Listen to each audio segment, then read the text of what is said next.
Hello, everyone, and welcome. You're listening to Cost of Goods Sold with Jennifer Myers-Chua, episode 21.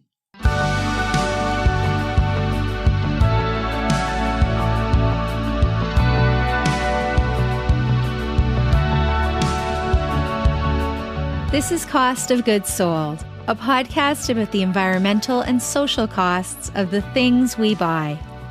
In each episode, we explore topics like sustainability, innovation, social entrepreneurship, the circular economy, conscious consumerism, and how we can all affect change. Be inspired by thoughtful designers and responsible creators and curators using business to create positive impact. And listen to hear the stories of those taking on the world's biggest challenges and making meaningful contributions towards a better future.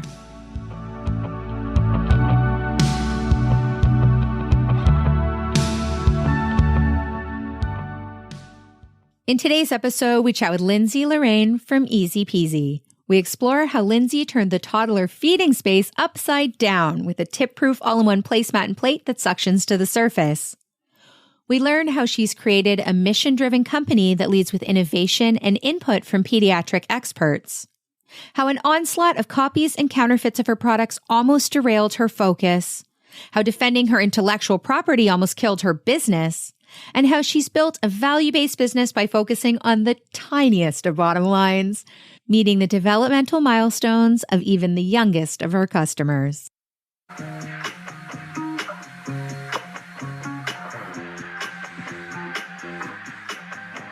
This episode is brought to you by Hip Mummies, carefully curated wholesale merchandise for modern retail. If you want to stock your shelves with brands that are socially responsible and sustainable, or if you want to be a part of the collection that is delighting Canadian retail, visit hipmummies.ca.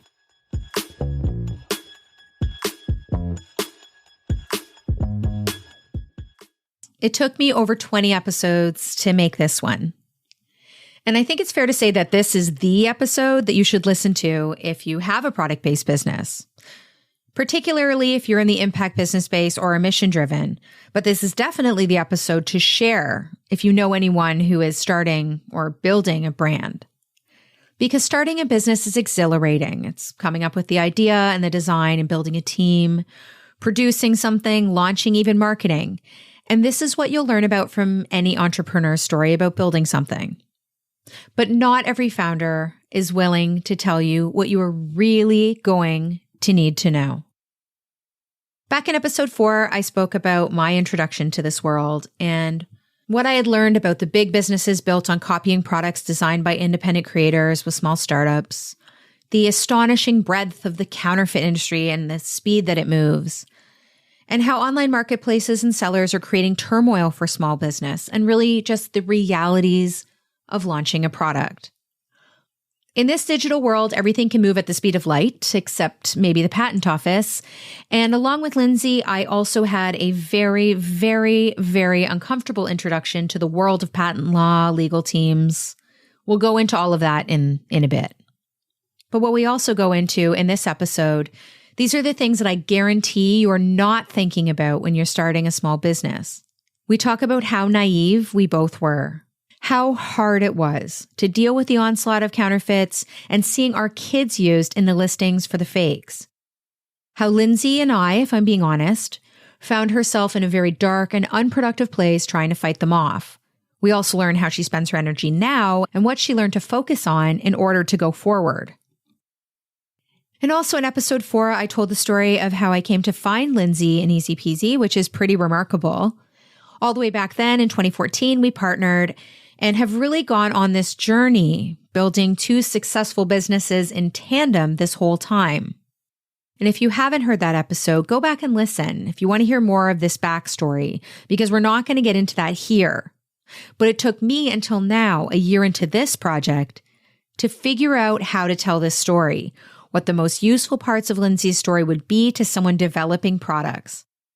And after years now of walking the trade show aisles and browsing the web, meeting the buyers, and seeing everything that's come out in the children's product space, I can say that there really isn't another mission-driven company like ezpz. Integrity is such a big part of ezpz that Lindsey is famously known for turning down $1 million from 2 different sharks in the tank because of a gut feeling or a values misalignment. And Lindsey never thought she'd be an entrepreneur. She was following the typical path and was settled into a career in corporate America. She didn't have dreams of starting her own business, but what she did have was toddlers. 3 of them. Lindsey's oldest son was 3 and her twins were 2. And anyone who has been through mealtime with kids this age knows what a mess it can be. Chaos is the word that Lindsey uses when she remembers this time. Over dinner one evening, after cleaning up multiple tipped over bowls and spilled food, Lindsey's husband, Brad, threw up his hands and said, "There has got to be a better way. We have to create something that these kids can't tip and toss." Nothing really existed in terms of a placemat and plate combination. There were suction cups, plastic bowls, but they all didn't work and were terrible. And so really quickly, I honestly, the next day I got home and I taped a bowl to a piece of paper and I was like, I'm starting a company and creating a product. If anyone can do it, I can do it. And my personality is very all or nothing. I mean, it's just, I always say it's a blessing and a curse. And I never looked back. And so I taped that bowl to a piece of paper. And then that was really the start of the journey back in 2014. Lindsey went to Google and began searching for potential materials, for information on how to start a company. She picked up an inventor's handbook and was spending her evenings looking at supplies, requirements, and thinking about building a team. Before Lindsey had anything in development, she had this idea in her head that she wanted to create a really special company culture.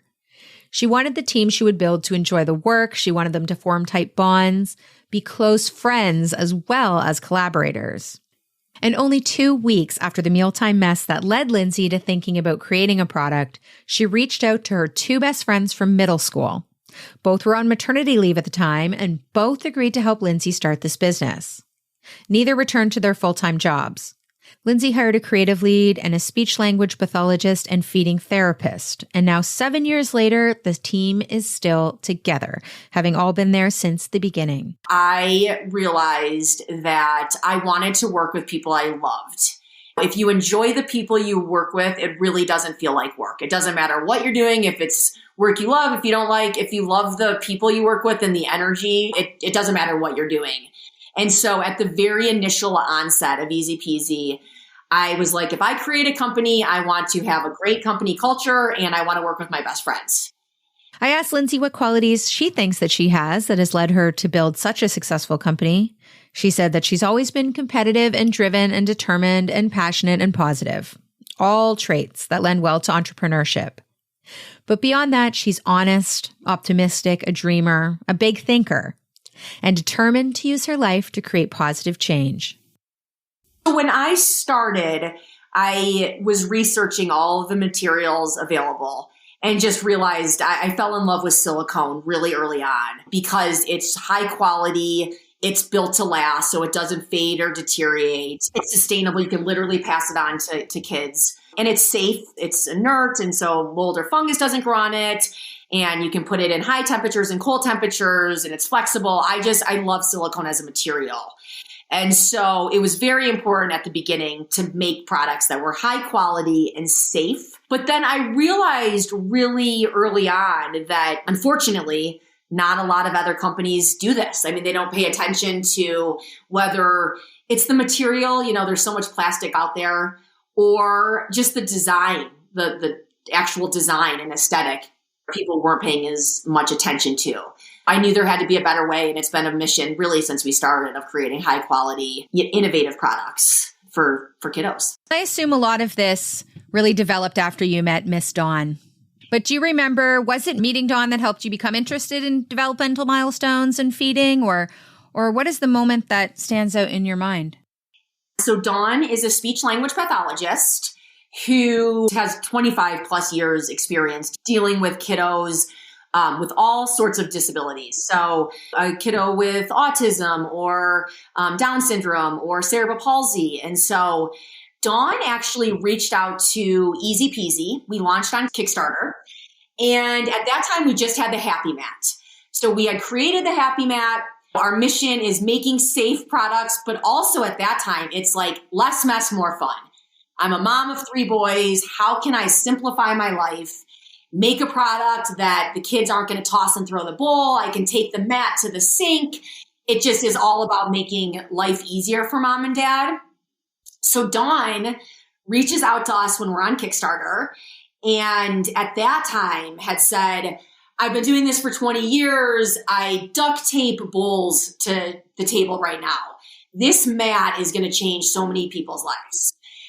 And I had no idea. Again, we created the mat because of our 3 messy neurotypical boys. And so getting that feedback early on that the mats and the way they suction function or self-seal to the table can have this benefit. Kiddos with cerebral palsy are eating for the first time. I mean, life-changing effects, not only for these kids, but for me, a creator. I mean, to be able to touch people's lives in that way. And the messages we got from parents about changing kids' life, I mean, it was, and you know, because you were part of the journey at the beginning, it was so heartwarming and something I didn't anticipate with ezpz.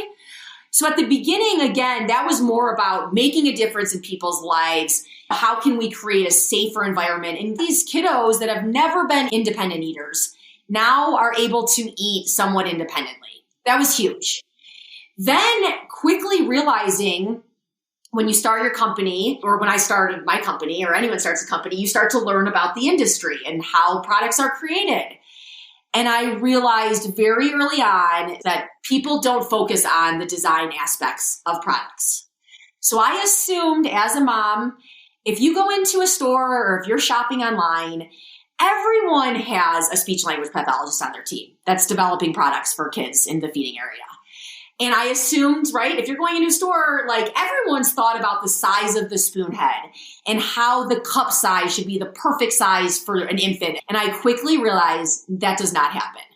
No one's paying attention, right?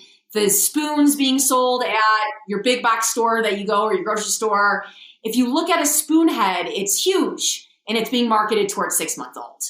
And so really quickly, and again, Dawn's influence, right, saying this isn't appropriate, I quickly realized, like, this doesn't exist and we deserve better.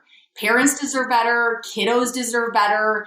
Like, we need to be creating and giving tools to kiddos and families that can help these kids reach developmental milestones and be the appropriate size.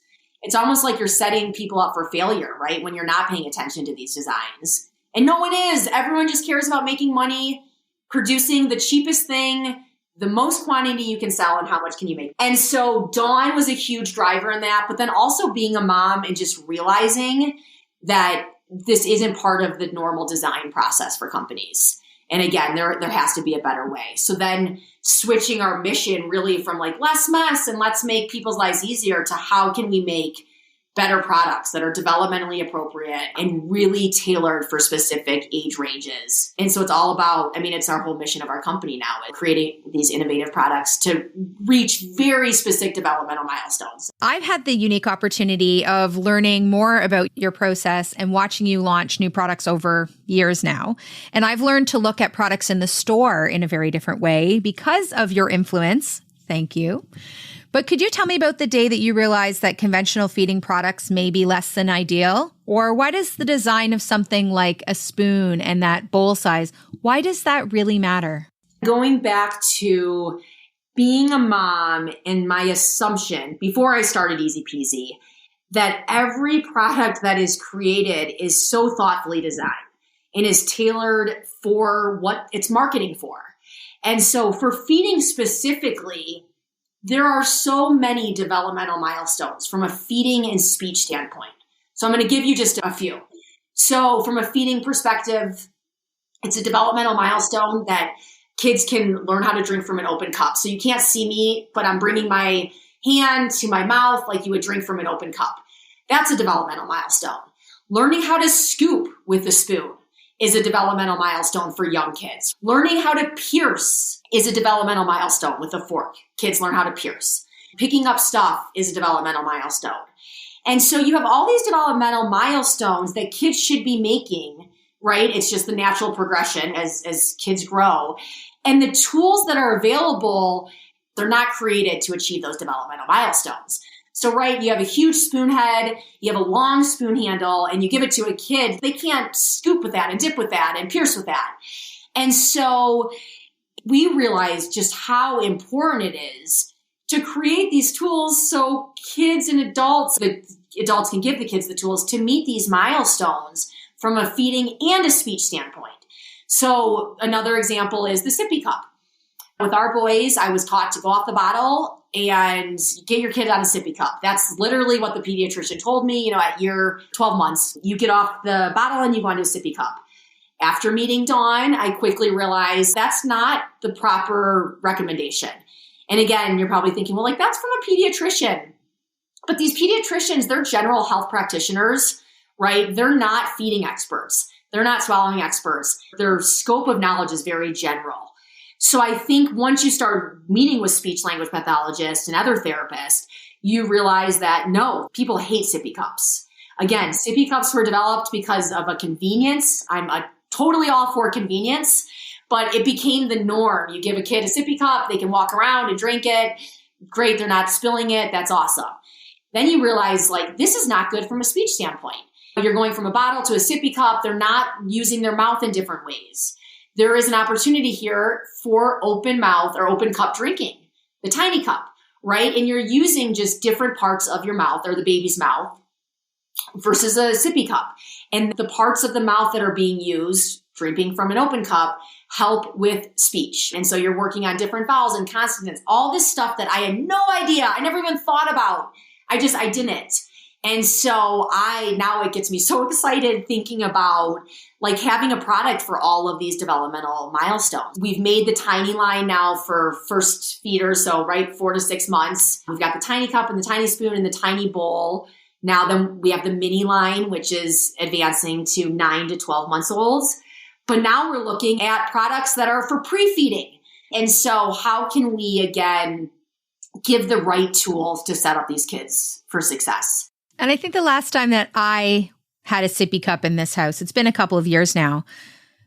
But at that time, we were also going through this thing in the industry where people were finding mold in the little crevices of sippy cups and those water bottles that were plastic. And I've noticed that your products tailored to this age group are 100% silicone. And I'd like to talk a little bit more about why you've chosen silicone in terms of health and safety, and then also the environmental impact of silicone. Can you give me some insight into your silicone obsession and why you chose silicone? I am a huge fan of silicone. I will say this, but before I even started ezpz and we were looking at materials, you think about silicone breast implants, right? People have been implanting silicone into themselves for years. Just from a safety perspective, logically, okay, that's a safe material. This is, again, 7 years ago when I started researching. And then once I started researching all the different materials available, I just, again, fell in love with silicone because it's safe, very high quality. We still have the happy mats we used when the boys were eating on the bowls, and they don't fade, they don't deteriorate. A product that you buy is going to look the same for years. So it is sustainable and it's high quality. And it's inert, so it's also resistant to high temperatures and low temperatures. So you can heat the silicone, you can also freeze it. And then it's also flexible. So from an eating perspective, we like kids using utensils in the sensory aspect with the silicone. It's a great sensory aspect. So if you're using those utensils or the cup, but also when you use the mats and you're just using your hand on the mats, there's a good sensory aspect. But then the flexibility of the material allows a kid to what we call raking. So you can grab the food out and the mat will kind of flex the bowl part of the mat. And we do a lot of quality testing on a yearly basis. So that's really why we chose silicone. We're now starting to get into other materials and look at other materials. But that's kind of the next evolution of ezpz. And I think that a lot of people as consumers don't understand the difference between consumer product safety and developmental appropriateness. So we automatically assume that if something has come into our country, especially legally, so if something has come into our country, it has been tested to be safe. We all know that there is some sort of regulatory body making sure things are, quote, safe, unsafe. But I think what people are not thinking in terms, especially of baby products, if a child is using something that is not appropriately designed for them and the stage they're in, it can lead to problems later. So the safety isn't maybe immediate, that they're not choking or whatnot, but that these decisions have long-term benefits for the children or the people buying the products in the future. Totally. I mean, I just had no idea. Our tiny cup, like designing something and getting kids off of a sippy cup, it's going to help with speech development. I mean, it's so much more even than just like feeding. There's a speech development. And then just what are the normal developmental milestones for feeding, right? I definitely didn't know that much as a parent outside of going to the pediatrician and saying like, your kids should be able to pinch a Cheerio. That's like the one I remember. We want to improve our messaging and giving parents the tools to understand how each product is tailored, especially as we develop out the feeding line up to older kids. And some of that innovation. But absolutely not. I mean, I think there's a safety component, which, again, there are regulations in place, but lots of people don't follow them, or they're not really, you can still sell products getting by those regulations. Unfortunately, I mean, I tell this all the time on Amazon. It's the wild, wild west. It's really important to buy from companies that you can trust. Just because they're being sold on Amazon or quite frankly in a store doesn't mean they're necessarily doing all of the quality testing.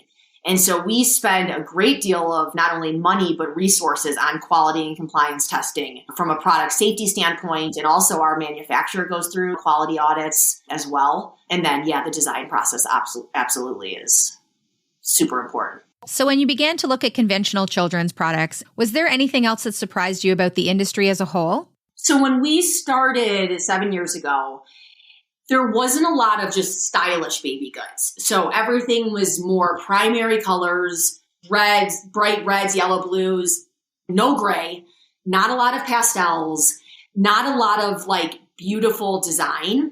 And so at the beginning, that was surprising to me. I think just not as much focus on like aesthetics and aesthetically pleasing products for children. Now, 7 years later, there are so many pastels and so many grays.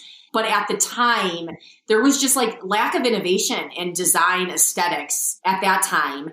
And I realized that the industry was just very antiquated. The heads of these bigger companies were people that have been doing this for a lot of years. They're not following all the style and the latest colors and all of that. So more of an industry that needed some innovation, young energy. So I think my advice to anyone listening to, there is opportunity for companies to be created and innovative products to be made. So I think that was a surprise at the beginning, just like the lack of innovation. And then I think the counterfeits and the copies and all of that, absolutely. I was naive. And I'm sure lots of people that have been in industries knew those problems existed, but I was naive to all of those problems. And your products are manufactured responsibly, and you have a really unique relationship with your manufacturing partners. I will never forget that you brought your manufacturing partners to the World Industry Trade Show, which surprised everybody. Transparency. Yes. What does it mean to manufacture responsibly, or what does that look like? And how can you be sure that the people making your goods are being treated well? I think, that question and having an answer is now more important than ever. Like the fast fashion, the craze in the manufacturing facilities in some of these industries that are just like horrific, not only the quality of the facilities, but how they treat their workers. And so our manufacturer, we've been with the same manufacturer since we launched ezpz. So over 7 years, which I think is very unique. And I found them through a referral. I didn't just find them randomly online. I got a referral, which was really nice at the beginning, looking for manufacturers. And then we have absolutely created a family relationship. Like you said, you met them. They used to come to, when we had in-person trade shows, they've come to a lot of trade shows with us. So they came to Vegas, to the ABC Kids Expo. And then every year in Germany, they meet us in Germany every year for Kind and Jugend and hang out at our booth with us and meet our international partners. And so I've been over to the factory. Other folks on the team have been over to the factory to make sure that they're manufacturing to our standards. And then in addition to just me feeling good about them, right, and having a great relationship that we absolutely trust each other, we also go through, or they go through, quality audits. And so there's a few different types of quality and compliance audits you can do on a manufacturer. And not only do we have audits that make sure the manufacturing facilities are safe and high standards there, There's also like social compliance audits that are making sure they're taking care of their employees. And so the manufacturer, again, has to provide all of that information to the third-party audit. So we do our best, and I feel so grateful and fortunate to have such a wonderful partner that's really grown with us over the last 7 years. So it's been fun. And 2 of them have had babies, and then it's fun seeing their kids use ezpz products. We're very grateful. If you're enjoying this podcast, please consider taking the time to rate and review it on Apple Podcasts or wherever you listen. It helps us spread the word about the project and about brands that are truly making a difference. On to the show. And I think in terms of consumer behavior, when people want to make sure that they're supporting a company that is manufacturing ethically, one of the things that people automatically gravitate towards is looking for North American made products. But I think that a lot of people don't understand that manufacturing overseas can be responsible, but also the challenges of producing something like a silicone product in the United States, how that can be hugely significant, those challenges. Can you speak a little bit towards why you chose China and why you were comfortable with that decision? When we started, and we've explored U.S. manufacturers continuously throughout the last 7 years, I wanted to make this in the United States and thought that would be a great idea, quickly realizing that just the cost of raw material is so much more expensive in the United States. Silicone specifically, our Happy Mat, right? It's a retail price point of $24.99. That's expensive. And the cost of goods are very expensive behind that. And it's a lot of silicone. We've trimmed it down a little bit, but when we launched, it was 1.5 pounds of silicone. And so I very quickly realized just the price of raw materials and labor, it was going to be cost prohibitive to start in the United States. Since we've evolved and made smaller products, such as the tiny cup, there's more of a possibility that we could be sourcing some of these products from the United States. But then it just goes to supply chain issues and figuring out how to do all of that logistically. So it's never worked out, but I'm not saying that eventually we wouldn't love to have a backup manufacturer producing at least some of our units in the United States. And are there any other ways that your products help families reduce waste? Like, I'm immediately thinking of the lids to help food spoilage, but are there any other ways that your products help reduce waste? I think I would say our product versus any product, but like getting rid of disposable, right, paper products and plastic products, I think that alone. But then the fact that the products are so high quality and don't fade or deteriorate over their life, that you can really not only keep and reuse these products, but then pass them down to future kiddos. And so hopefully you're buying less products, right? You only need a few mats and a few cups, and those products will last. They're built to last, really. And so hopefully that reduces waste. And then to your point, we're very excited about the new lids. So if you have a meal and your kiddo didn't finish it, you can put a lid on it and put it in the fridge to reuse that. We have an ezpz recycling program actually in Canada through Hip Mommies. So we are taking back some of the ezpz products who have managed to hit the end of their life cycle, and we do recycle those properly with TerraCycle. Also really interesting to note that silicone can be recycled, and it looks like trending that it will be something that will be repurposed and recycling more conventionally going forward, which is really good news. Yes, that's awesome. We love you guys. Something that we have gone through together a lot over the last couple of years is learning about the counterfeit industry. And personally, I've been mostly surprised about what kind of products are counterfeited, especially children's products. When I thought counterfeits before, I thought of things like handbags being sold out of the back of cars and had no idea just the breadth of the counterfeit industry.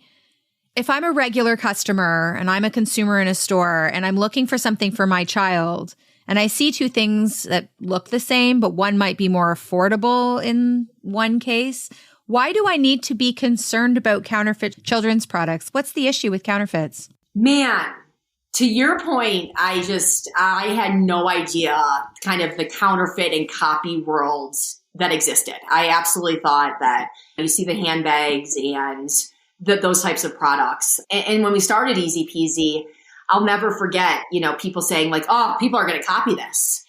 And I swear to God, I believed this. I said, I'm a mom. No one's going to copy me.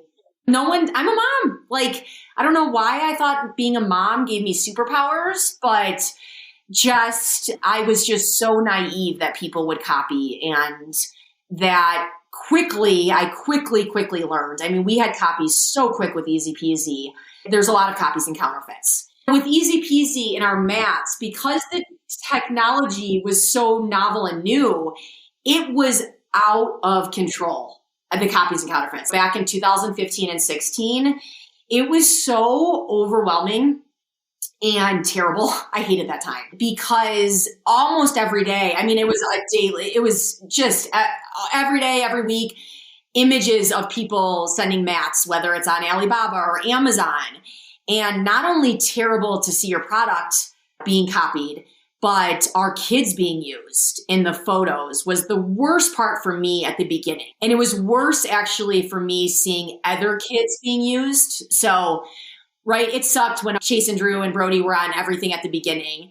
But then as we started using other people's kids for photos, right, like so Edie and Christy's daughter and Tammy's, and you see those photos being placed all over, I just felt really responsible and terrible. It was just a terrible feeling.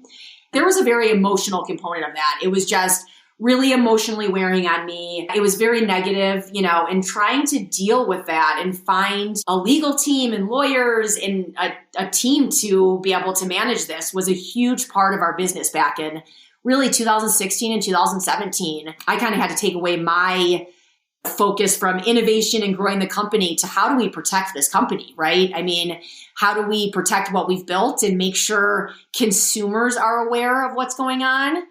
It was not only a big part of hiring lawyers and an enforcement team and all of that, but then messaging to consumers.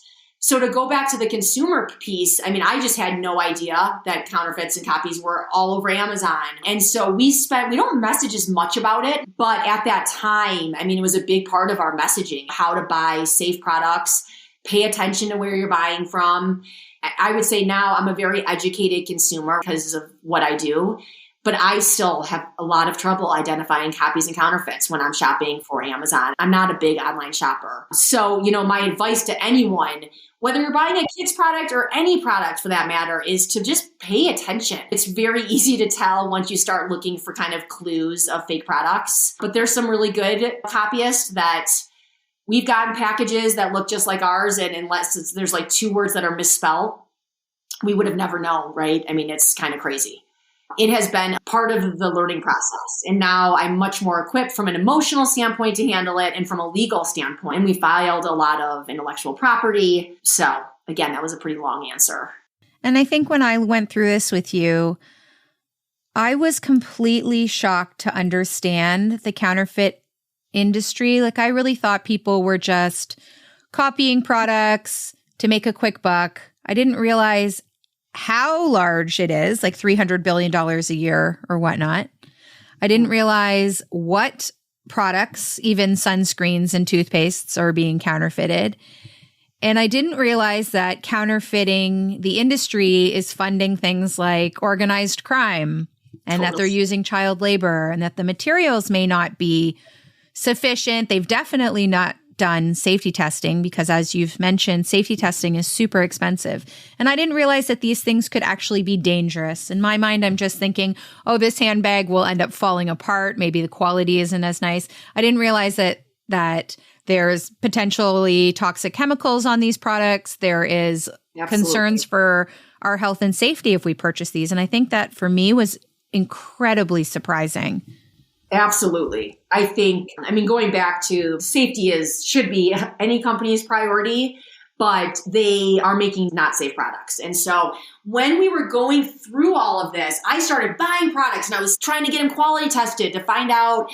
And then eventually I'm like, what the hell am I doing? I'm spending all of my energy. And like, what kind of good does that do? I want to tell everyone, right? I was so passionate about everyone needs to know this. There's so many copies. And they're unsafe and they're going to fail. And then that's not just the best use of my resources, right? I was spending every minute trying to again, look at all these products and order them and send them to factories and tell Amazon that they're being sold without the proper labeling. And then versus more turning internally and saying, we can only focus on us. Of course, it's important to message this to consumers. I mean, now there's much more messaging about this, and how can we make sure we're making the safe products, passing all our quality tests, and focusing internally, right, on the high quality products is the only thing we can do. But it's disturbing. And hopefully as more awareness comes about this problem, like there will be more quality testing requirements. I will say Amazon is starting to do more quality testing. That was a big one of my issues. I went to the White House and talked about like an anti-counterfeiting. I was at a round table at the White House and Amazon was there and we talked about the quality testing, the requirements that they did. And over the years, I will say they are starting to implement more quality testing. But up until this last year, it's been really the wild, wild west. From a quality standpoint, you can sell anything online, pretty easily. And so if you've made it past the counterfeits, you're not shopping on Alibaba, AliExpress, where you expect that 99% of things are counterfeits, that you've made it past Amazon. You mentioned copies before, and I assume that by that you mean a already established business that is replicating your product. And I know that ezpz has gone through a lot in terms of patents, but do you want to talk a little bit about your experience about copying? Because I think that, again, this is something that definitely a consumer wouldn't know, but if someone is looking at getting into a product-based business, I think this could be useful for them as well. What's the deal with copies? We've had every kind of copy and counterfeit available, but probably one of the hardest for us from just taking away market share and products is when a big baby company or another big company copies you. So I'll say the folks that are selling on Alibaba and quite frankly, some on Amazon, those companies, right, they're not brands. They are just a product that someone's trying to sell to make a quick buck. But when you have an established company, you can think of every industry has established companies, right, that are the leaders of the industry. When you have an established company copy you or my fellow mom entrepreneurs or dad entrepreneurs, whoever, and they copy the product, it's more impactful in a negative way because these big companies have distribution already set up in place. When you're starting your business, right, we didn't have one retailer when we started. So we launched on Kickstarter, started building our customer base, and then it is hard work to meet all these retailers, get in with retailers. Not only do you need to meet them and get in with them, you have to set up, it's called EDI, and how you transfer data back and forth. And so you need systems in place to be able to do this. All of this costs money. It's a process. And so these big companies that come, they have lots of products and they'll create a copy product. And it's so easy for them to immediately have distribution, right? They have the relationships with all the big box stores. They can copy a product very easily by watching the market and seeing what's selling well and going to a trade show and seeing where everyone's at the booths and what everyone's talking about, right? It's really easy to look at that from afar, say, I'm going to copy that, quickly copying it. And then these big companies have distribution that they can instantly get into these big box stores. So that to me, and we filed intellectual property, we filed design patents and a utility patent on our self-sealing functionality of the mat. And despite having IP filed, we had a big competitor copy us on our mats and get distribution into some of those larger big box stores. And so we've been in a litigation since 2016. So for 5 years, the majority of my energy is focused, unfortunately, on a lot of legal challenges and dealing with litigation. And so we are fighting for our intellectual property that we believe that we got over the years. We just went to a trial on this litigation specifically. But I would say that that's been a bigger negative impact because the bigger company has distribution and they're stealing market share. Like they're selling their mats in the Targets and the Walmarts. And so we're not selling mats. Again, when a lot of those copies came out, those years were very, very challenging. In 2017 and 18, our mat sales were steady, but they were starting to decline because we had all these copies come out that are stealing market share. And so it goes back to protecting what we've built and being able to stand up to some of these folks, which ezpz's in a fortunate position that we've had the legal resources to do that and the financing to do that. And I can say at points we were on the verge of bankruptcy and not in good places financially, but we've gotten through a lot of those tough times. But a lot of these smaller other companies can't do what we've done. And so that's kind of crushed me, seeing a lot of these other moms, and I guess I should say dads, that started when ezpz started, right? So back in 2014, and they haven't made it. So a lot of companies that started haven't made it because they get knocked off. The products that gets copied goes into the big box store, and then you're scrapped trying to be scrappy. So I think we're in a good position, but it has not been easy peasy, no pun intended. And you are a family-owned business and you work with your very best friends, so they're your family as well. I'd love to chat about those costs as well. What have the costs been to your family life, like your mental health? Like you said, how challenging this was, but how tough has building this business really been in terms of those costs to your personal life? Gosh, I mean, I'll start by saying I wouldn't change anything and I would do it all over again. And I think actually, once I kind of changed my mindset, this is just part of our journey. The copies, the counterfeits, the lawsuit we're in, it's what we're supposed to be doing now and not have this victim mentality. Like, I feel bad for myself sometimes, right? I'm like, this sucks. This isn't fair. I don't deserve this. And that's just not a good place to be in mentally versus it is what it is. I don't like it, but it's our journey and I'm not going to feel bad for myself. It's what I'm supposed to be doing and it's what we're doing. And so having that mindset for me personally has made a lot of a difference versus like, God, I wanted to quit so bad those years. I really did. During those really hard times, it didn't feel fair. Like I said, we didn't have a ton of money. We couldn't get money because we were in lawsuits. So no one wanted to lend us money. I mean, it was just this like terrible kind of feeling versus coming out of that and just, again, being scrappy and figuring out how to finance the litigation. And I mean, again, I'm now able to talk about it a little bit easier because we're out of it, right? And we got money and we're not broke now. But during those times, that was challenging, I would say, not only for me, but I would say the lawsuit and all of that has probably been more harder on Brad, my husband, and probably my kids in the sense of like, it's just pulled me away from them more. I just got off this trial. I was gone for this trial for 2 weeks. So 14 days I was away. Brad's home with his kids.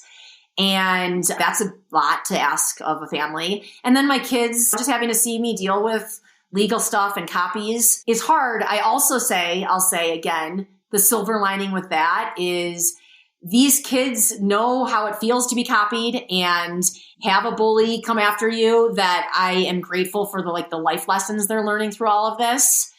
But, you know, I work a lot and a lot of it is the kind of not fun work that is the legal stuff. But I've got a great support network and the team is great. I would say going through all of kind of the challenges, I carry those a lot. So I don't want my team to know all the bullshit I'm dealing with all the time. But they go and they continue doing their job. Just, it's unbelievable. I mean, even this year specifically, going to trial and prepping for a 2-week trial, it's all I was doing before and after. And I mean, how much innovation's coming out and we just haven't missed a beat. And so our team is just awesome. Could you give me some insight into some of the ways that ezpz gives back? We love giving back. I just love giving gifts, not only to our team, but giving back to our community. And I love it.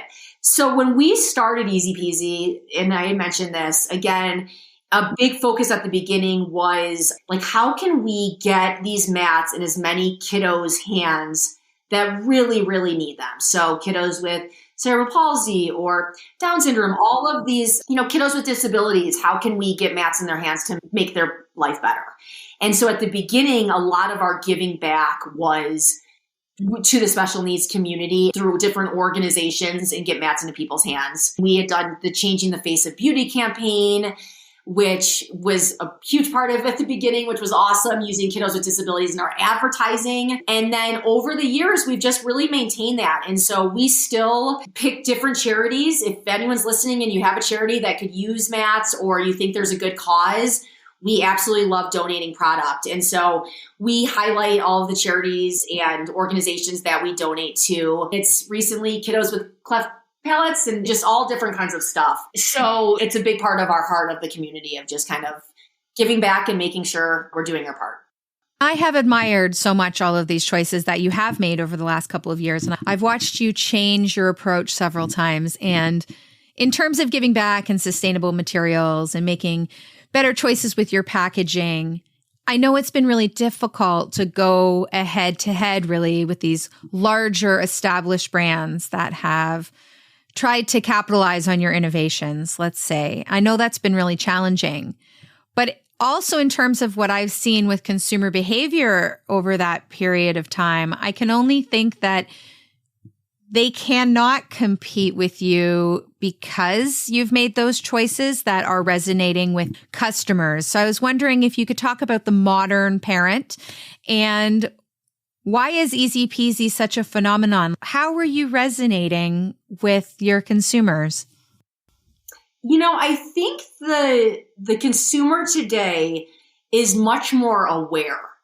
When I started as a mom, so 10 years ago, I didn't have any really online support or just, all of the online community was just starting. I think that the consumer has changed over the life of ezpz, and the average consumer, the modern day mom or dad, is just more highly aware. So I think they're more aware because they've had access to the internet. There's more information that's available to these consumers. They're looking for safe products. They're looking for the best products available. There's so much information now on different feeding methods for kiddos, whether it's baby-led weaning or the puree method. And so again, just having more educated, aware consumers, I'm hoping lends itself well to us because we have a good story, right? We have a good mission. We believe in that. We're very authentic in what we do. And hopefully, just as time passes, more and more people, that becomes important to as well. So not only are they aware of companies that are doing and not doing this, it's actually important to them. I definitely, as a consumer, I read people's stories. That's the first place I go to is the story page. I love stories. What about our children or your customers' children? What about the adults of the future? How do you think that the work that you're doing, the hard work that you're doing with this brand, how do you think this is impacting them? I hope it's impacting them in a positive way.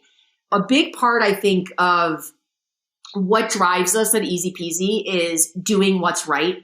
I am hopeful that not only kids, but adults, anyone that looks and sees what we're doing at ezpz appreciates what we're doing. When we started ezpz, it really was about less mess and more fun. And as we've evolved, we've really tried to hone in our mission of creating safe, developmentally appropriate, innovative products.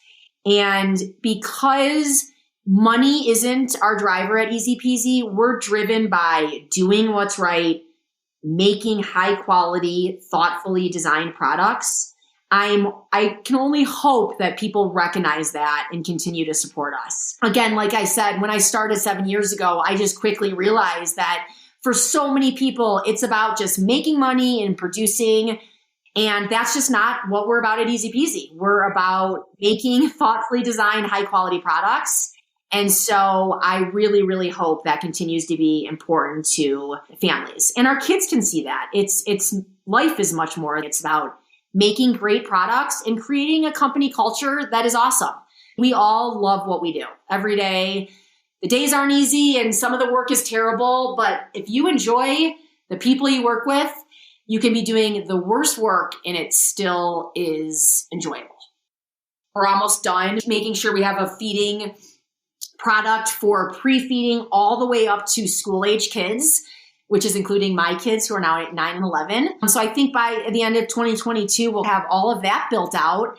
And then it's expanding into different product categories and keeping that same mission of making products that are thoughtfully designed, that are innovative, and that the products serve a mission, right? They're developmentally appropriate, and we're not just producing products to produce products. We're very strategic with what we're doing. And so I hope in 5 years, our ezpz community has continued to grow and more ezpz products are in families' hands. So their mealtime can be a little bit easier and more enjoyable. And then hopefully our team is expanded and we're still having fun and smiling and loving what we're doing. So I'm very grateful. I'm grateful you're on the team. I know you guys know this, but you and Joey and Himami's, for anyone listening, they were our first distributor and just are very special people and partners in our life. If you want to learn more about Lindsey and her developmentally focused products that make mealtime less about mess and more about fun, visit ezpzfun.com. Have a little one in the home? The ezpz blog has a ton of tips and strategies to help little one meet mealtime milestones. You can follow along with Lindsey on her mission to revolutionize how we feed our children on Facebook or Instagram at ezpzfun. This episode was brought to you by Hip Mummies, carefully curated wholesale merchandise for modern Canadian retail. If you want to stock your shelves with carefully vetted, proven safe and thoughtfully designed brands, or if you're looking for Canadian distribution and representation, visit hipmummies.ca. Thank you for joining us this week. If you want to find out more about this episode or any of the previous episodes, please visit thecostofgoodsold.com. Have a founder story that you think we should feature? Reach out on Twitter or Instagram at @ofgoodsold. My name is Jennifer Myers-Chua, and you've been listening to Cost of Goods Sold, the podcast.